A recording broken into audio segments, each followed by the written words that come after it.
This is Skopos, the new defending operator in Rainbow Six Siege, and this is Skopos' V10 Pantheon shell, and this is Skopos' other V10 Pantheon shell. That's right, Operation Twin Shells is bringing just that. A defender with two remotely controlled robotic operators called shells. Skopos can only actively control one shell at a time, and if the active shell is ever eliminated from a match, Skopos will have her connection severed and will effectively be killed that round. Just because she has two bodies doesn't mean she's got two lives. But the active shell can do anything an operator can: move, shoot, and use secondary gadgets.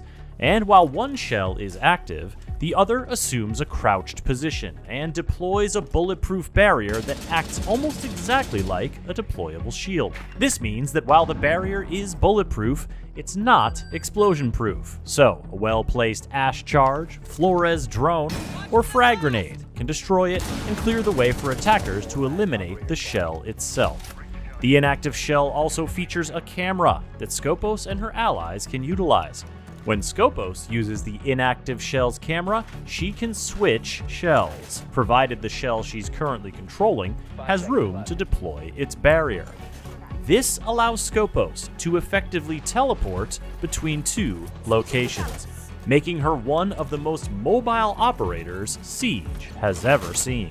The twin shells are 2-speed, 2-health operators, and, as a general rule, the active shell acts as an operator, while the inactive shell acts as a gadget. So, while eliminating the active shell will take out Skopos for the round, destroying the idle shell just means she'll be gadgetless. Now, both shells are electronic, but the active shell does have some defenses that keep it from showing up on IQ's scanner and protect it from being disabled by an EMP. The shells are also mechanical, which means they can't be healed by Doc or Thunderbird, nor can they wear Rook's vests. But they also don't have lungs, so they're immune to Smoke's toxic babes and Fenrir's noxious effects. Countering Skopos is all about severing her connection to her inactive shell. And while we've talked about how explosions can help, attackers can also use EMPs or Dokkaebi's hack to prevent Skopos from swapping. Brava's drone can overheat and destroy the idle shell, although Skopos will be alerted to the overload in progress and have time to swap shells to cancel the effect. Be sure to keep an eye on your HUD for alerts that your idle shell is being attacked or notifications that your active shell location is preventing you from swapping. Skopos' strongest allies are those who can protect her shells, like Jaeger, Wamai, Mute, and Mozzie. But make no mistakes, Skopos is plenty dangerous on her own, bringing the new PCX assault rifle to the battlefield, as well as a P229 sidearm. Her secondary gadgets are shared between her two shells, with the option to bring along either impact grenades to open up roaming routes, or proximity alarms, which can give you advanced warning that your idle shell is in danger. Operation Twin Shells is also bringing a few other operator updates. Solis is seeing the largest rework with changes to her Spec IO sensor. To start, only the center of the screen will detect gadgets, and the gadget type will be hidden. But she has a new activated ability called Overclock that will refill the sensor's energy gauge and identify detected gadgets across the whole sensor screen.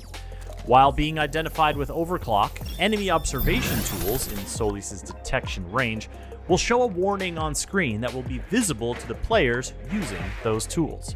Finally, her Spec IO scan will now last longer and can be accessed with only 25% available energy.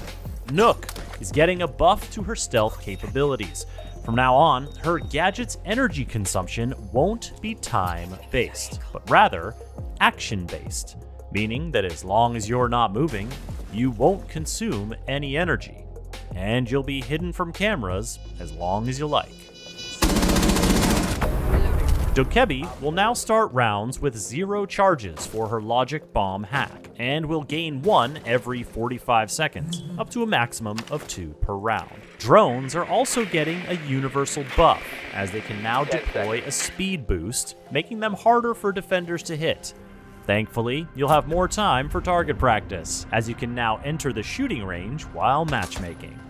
Operation Twin Shells is bringing double the pleasure, double the threat, thanks to Scopos, who will be available right from the start of the season as part of the Premium Battle Pass, and unlockable 2 weeks later with Renown or R6 credits.